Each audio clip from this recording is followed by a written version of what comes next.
January 21, 2025. Madalas nating isipin na ang mundo ng musika ay puno ng pagkakaisa at mga pangarap na pinagsasaluhan, pero madalas na mas complicated ang katotohanan. Kitang-kita ito sa kwento ni Kian Cipriano at ang kanyang pag-alis sa iconic na banda ng Pilipinas, ang Kali Alili, noong 2022. Kahit na ang banda, na nabuo noong 2004, ay nag-enjoy ng isang matagumpay na karera na puno ng mga hit songs na tulad ng Magbalik at Pansamantala, ang pag-alis ni Cipriano ay minarkahan ng isang tensyon at mga hindi nalutas na mga isyu. Sa mga panayam, inilantad ni Cipriano ang kanyang mga dahilan sa pag-alis, binanggit ang kakulangan ng inspirasyon, pakiramdam na hindi pinapahalagahan, at sa huli, isang pakiramdam ng kawalang kasiyahan sa loob ng banda.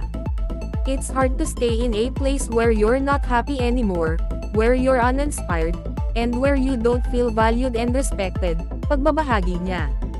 Ang pag-alis, sa kasamaang palad, ay nagmarka ng isang malaking pagbabago sa relasyon sa pagitan ni Cipriano at ng kanyang dating mga bandmates.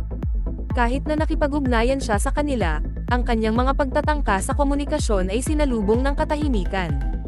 Sa isang kamakailang panayam, ipinahayag ni Cipriano ang kanyang pagkadismaya dito, na nagsasabing, "For me, yung ganyang mga bagay, pinag-uusapan iyan as gentleman."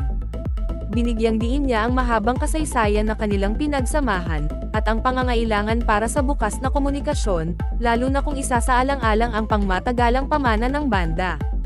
Gayunpaman, nananatiling magalang si Cipriano sa musikang kanilang nilikha ng magkasama.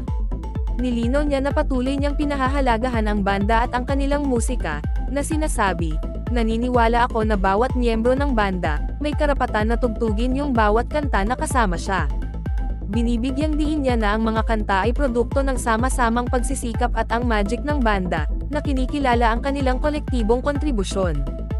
Ang kwentong ito, habang binibigyang diin ang mga komplikasyon ng mga relasyon sa loob ng industriya ng musika, ay nag-aalok din ng isang sulyap sa mga pangmatagalang bono na maaaring mabuo sa pamamagitan ng mga pinagsasaluhang karanasan. Sa kabila ng mga hamon na kinaharap sa kanyang dating mga bandmates, patuloy na nakakahanap ng inspirasyon si Cipriano sa kanyang patuloy na pakikipagtulungan sa Sesyonistas, isang grupo ng mga batikang mang-aawit. Itinuturing niyang mga kaibigan ang mga ito, na pinahahalagahan ang kanilang pinagsasaluhang hilig at magkakasamang paggalang, isang patunay ng lakas ng mga personal na koneksyon na nabuo sa pamamagitan ng musika. Ang kwento ni Kian Cipriano at Kali Alili ay nagsisilbing paalala na kahit na sa loob ng nakakaakit na mundo ng musika, ang sangkap ng tao ay nananatiling mahalaga. Ang paggalang, komunikasyon, at ang kakayahang mag-navigate sa mga personal na pagkakaiba ay mahalaga para sa matagumpay na paglalayag sa anumang malikhaing pagsisikap. Habang ang kanilang paglalakbay bilang isang banda ay maaaring natapos na, ang musikang kanilang nilikha ay patuloy na nagre-ring, at ang mga aral na natutunan mula sa kanilang karanasan ay nag-aalok ng mahalagang pananaw sa mga komplikasyon ng industriya ng musika at ang lakas ng koneksyon ng tao.